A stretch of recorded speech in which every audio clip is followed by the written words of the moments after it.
Lost in Space. Netflix favorite Molly Parker goes from Cars shark to space explorer. Originally best known for supporting roles in art house cinema flicks like Hollywoodland and The Good Shepherd, Canadian actress Molly Parker is experiencing a second career as a TV star. After an Emmy-nominated turn as House Majority with Jackie Sharp in House of Cards, the 45-year-old has returned to Netflix for an even more ambitious concept, a reimagination of much-loved 1960s sci-fi series Lost in Space. Ahead of the 10-part series premiere on global screens on April 13th, Stuff caught up with Parker to discuss the future family bonding in the original show's men in furry suits. Did you ever watch the original series when you were growing up in British Columbia?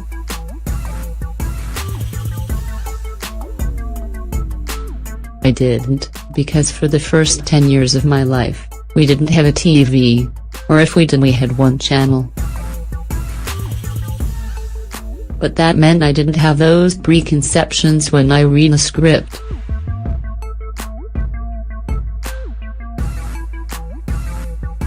And by the time I did go back and watch it, I was like, whoa, that's really a weird show? Because it was pretty radical for its time.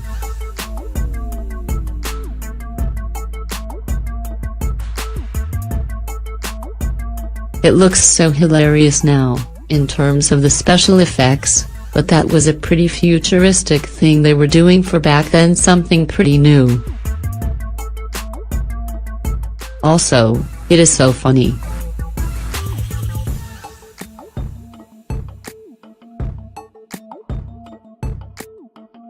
I ended up watching the first season, during the course of our shoot, with my son who's 11.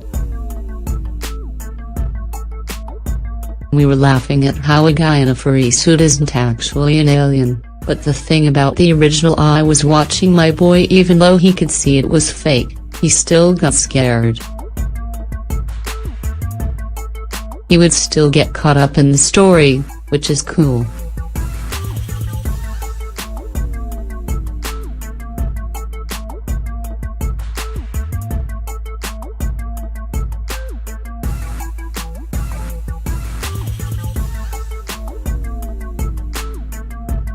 Was the time and space travel elements of the show part of its appeal for you?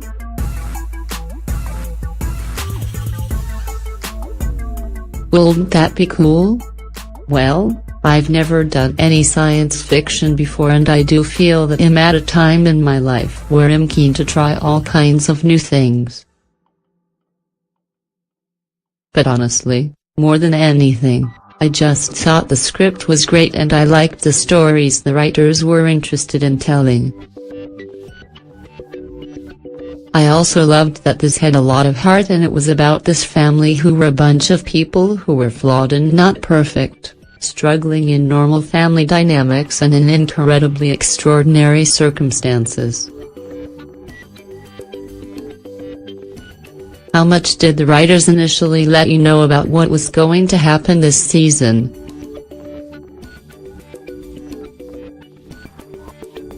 The whole thing.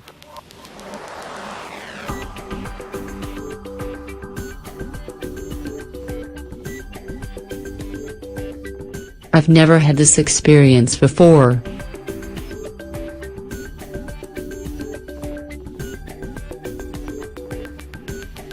When we started, we had 7 out of the 10 scripts, which is really rare, and so we sat down all together and read all 7 of them out loud over a couple of days. It was so wonderful, because you just don't ever get a chance to do that in television. I came up doing independent films, and it is such a different experience when you know the beginning, middle and end. It gives you the opportunity to make choices that pay off later.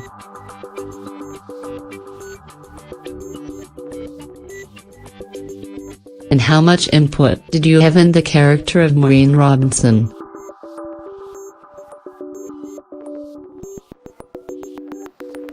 It's hard to know how much.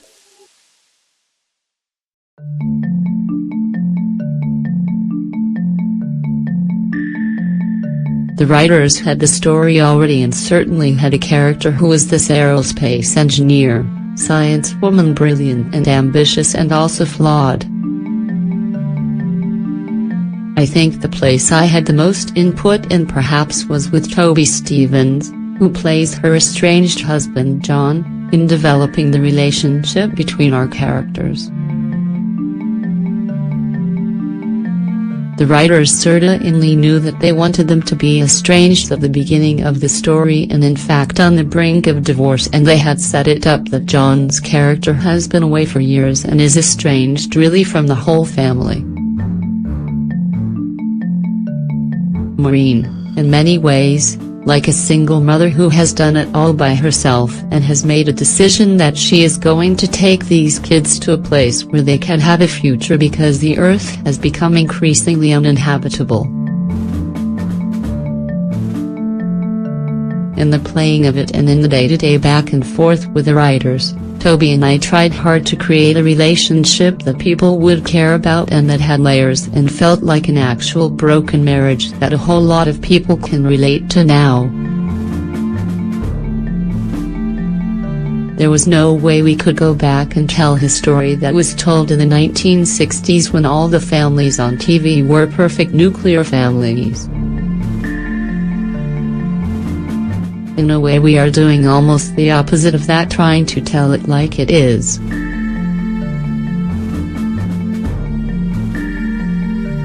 Likewise, while the 1960s Robinsons were bright-eyed space explorers, in this version it's part of desperate mission to find humans a new home because we've messed this planet up.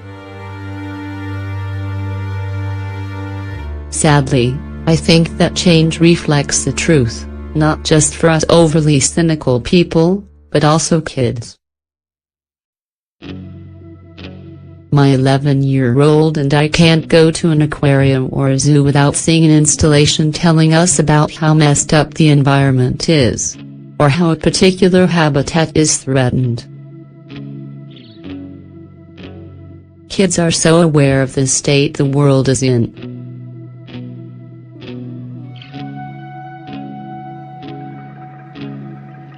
But also, the thing I feel excited about in terms of the show coming out is I think it is very aspirational and I think there's a real hopefulness. It's not dark, it's exciting.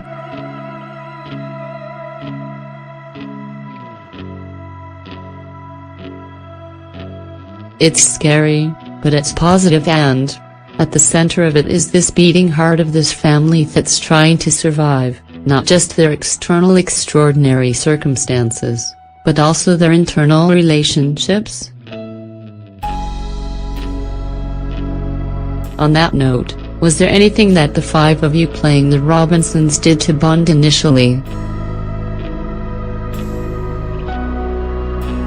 The very first date we rehearsed, we sort of started just by talking about the characters and what we all thought about it. But really, what the director, the Descent's Neil Marshall, was interested in was whether or not we could put our helmets on camera. Because these spacesuits, they look so great, but they are absolute torture devices. And did that bonding work?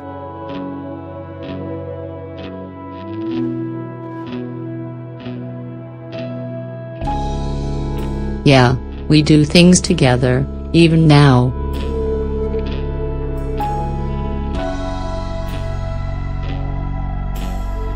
We sort of all became quite close.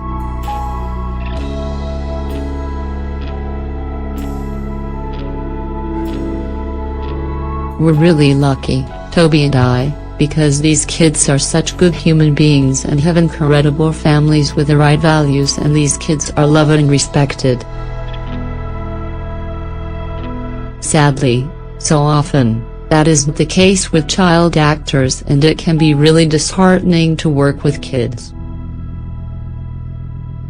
I have a really hard time working with kids because I'm not sure kids should be working, but these kids are really special and really supported, and so it's such a pleasure. It was just fun to hang out with them.